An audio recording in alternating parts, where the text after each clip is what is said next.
Yung tip-off na yan ay presented to you by Honda, the official motorcycle of the PBA. Unang pinuntahan sa ilalim na Magnolia, Sanggalang. Kelly Williams made a gamble there. He is the best scoring option for them, especially a guy who can operate inside and score in a high percentage basket. You're talking about Ian Sanggalang. Para lang mahirapan makita ni Mikey Williams yung vision ng rim. Oh, that was Kim Montalvo attacking. Williams erases the defense of Baroka and knocks down his first triple of the game. Weapon for Tropang Giga. Yung average nito na 3-point makes a game. Look at this, Coach Archie. That fast break attack, defense was not ready. They wanted to take advantage on the secondary big guy running the break. Medyo nalito ako, akala ko babalik ang bola rito sa Magnolia pero pumunta sa Tropang Giga. Nagbintis doon si Jason Castro. Pero finally, no, nakashoot na rin itong Magnolia. At si Aris Dionisio, he missed a lot earlier. Ito bihira magmintis, Coach Archie. But they're not shooting well from the field. You talk about Magnolia, only 2 out of 17 for 11%. They're just lucky that they're only down by 8 points, make it 5 points. Abueva na naman nakakuha ng board. And on the other side, it's Baroka completing the transition. He has a Calvin Abueva who comes off the bench, even if he does not score, but he changes the complexion of the game. Nagkakakumpiyansa pa. Pedal to the metal right away. Oh. Castro left open mula sa labas. 3-point shooting. We know that TNT likes that weapon. Jason Castro is just so comfortable in taking those wide open shots. Pati sa pag-agaw ng ganyan. And look at the lightning speed of the Blur. To increase the lead of TNT to 8 points. Great seal. He's gonna use that advantage. Akala niya pwede na siya palitan ni Pugoy, pero Magnolia is in penalty. But si the Blur sa mga ganito, mapapabilib ka pa rin sa bilis niya, no? For some people, it's supposed to be an easy shot, diba? But tama, the easier shot sometimes, you just take those things for granted. How about the 3-point shooting, Coach Archie, netong TNT? Back from Paulie off the bench, but yun nga, sabi mo, hindi pa pumapasok yung mga tira ni Lethal Weapon. Ayun na naman, but Lapot was there to mop up the mess. Accuracy from the outside, yung 3-point shooting niya, 26 out of 50 for 52%. Mas mataas pa. But si Jason Castro. Hindi tayo mag-argue deserving si Scottie Thompson. Oh, Kaya yes. lang, matagal na tayo naghihintay ng susunod sa yapak ni Papa Bear. Benji Paras as the rookie MVP back in 1989. Breaking away for 2 more points. Oh, just a lot of turnovers. Anticipated pass once again. Adrian Wong trying to get Ian Sanggalang involved in offense early, being an advantage for them. And 2 things that we are seeing, even the second chance points na yon. It was just, you know, leading by example. And you don't have to be the bona fide leader of a team, Coach RG. Follow instructions, just point fingers. You gotta be accountable. That is number 1 to what you do inside the basketball court. For Magnolia, turnovers already 9 for the hot shots. There's a strip again. Sanggalang finally breaks the silence of the hot shots dito sa second.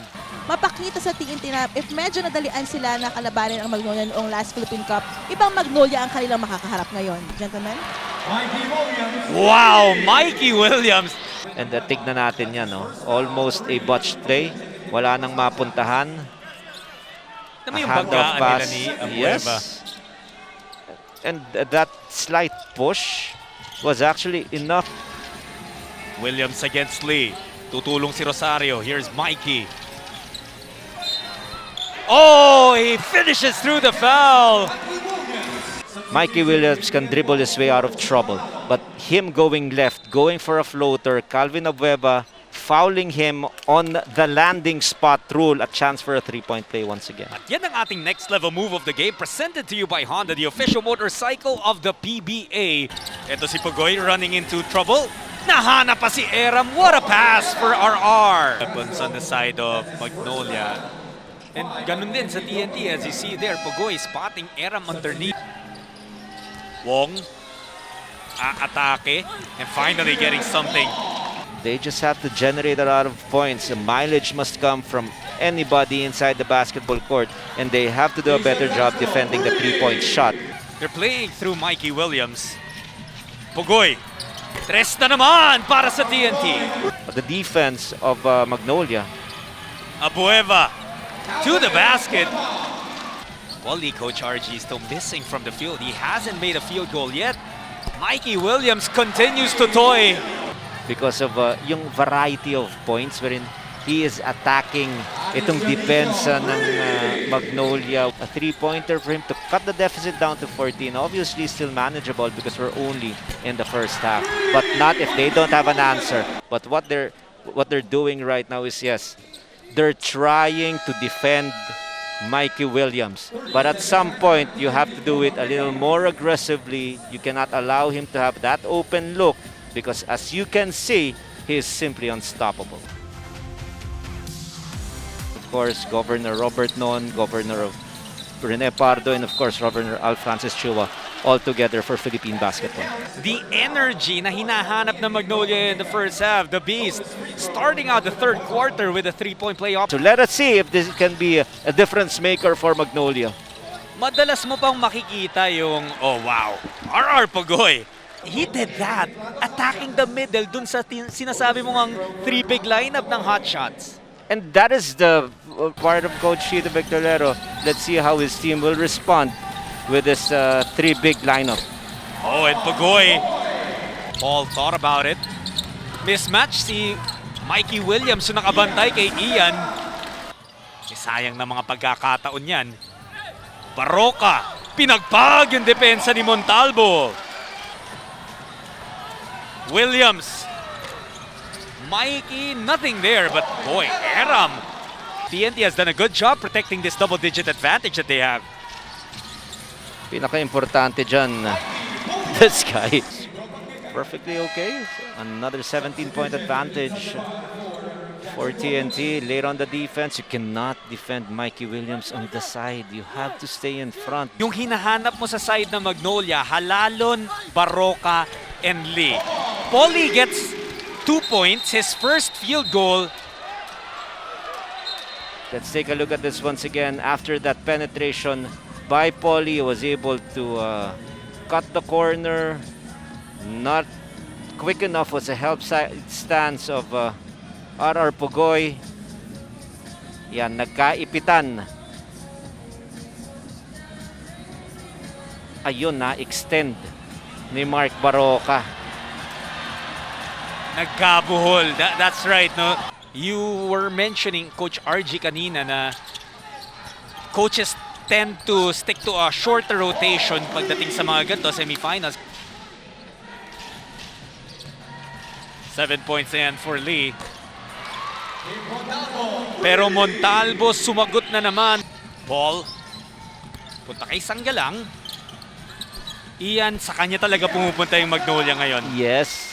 Dahil 15.1 ang average dito eh. Pero yung nawawala talaga, the usual production of the guards.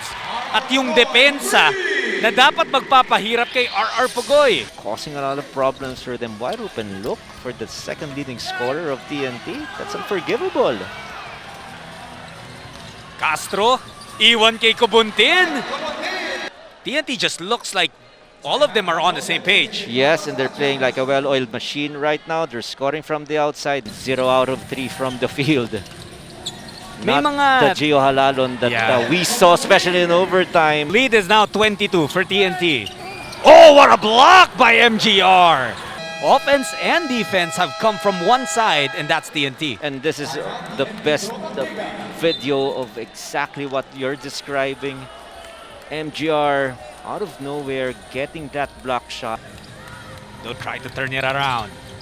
Halalon and Baroko. Barokin. Porsyento rito na pag masama ang laro ng dalawang manlalaro na yan, masama rin ang nilalaro ng kanilang kupatan. Yung Magnolia at Barangay Ginebra, nag-best of 3. Eh, Ginebra nga, 4th seed na wala pa eh. Dapat may establish mo na yung lamang mo at yung mga panalo mo. Castro! Oh, what a move! Yes, it's important na manalo, pero it's not, kumbaga, dead end for you if you lose game 1. But wow, that's just a fantastic move. Dominance by the Tropa. But this is a very long series. Pagkatapos nitong laban na to, all fast break, perimeter jumper, floater, fouls, and all that. Lahat yun well within the concept on offense ng TNT. Kaya alam na alam mo, hindi nakakapag-disrupt itong Magnolia. But it's just very obvious. This is not the usual team that we're used to seeing, especially on defense. Pati yung points from turnovers, 16-8. Oh, another block kita by mo. Ganuelas Rosser. 63 attempts actually sila, but they're only now make it 21 out of 64 for Tropang Giga. Meron bang ginawang special itong TNT as Marcelo? Hindi lang makadepensa ng mabuti itong Magnolia dahil nag-explode si Mikey Williams first 2 quarters pa lamang. Doon naman sa depensa nitong TNT, Coach RG, what did they do to neutralize yung tatlong matitinding gwardya ng Magnolia? And a 52% shooter from the outside. Niwalang tres si Paulie ngayon sa laban na to dahil stay home, perfect defensive scheme against the lethal weapon. How about Matt Ganuelas Rosser, yung shot clock? And you always want to set the tone for a series.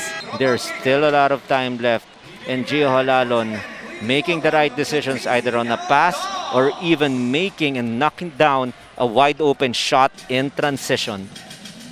Gio Halalo now with 10 points. Started to hit his mark in the third quarter. Even si Jason Castro had massive contributions. Yung team concept being espoused by Coach Chot Reyes, and it's giving them a lot of scoring opportunities. Surrender si Coach Shito, pinasok pa niya si Paul Lee, but he's letting Halalon run the show on offense. His floaters, pati yung offense niya, gubanda niya.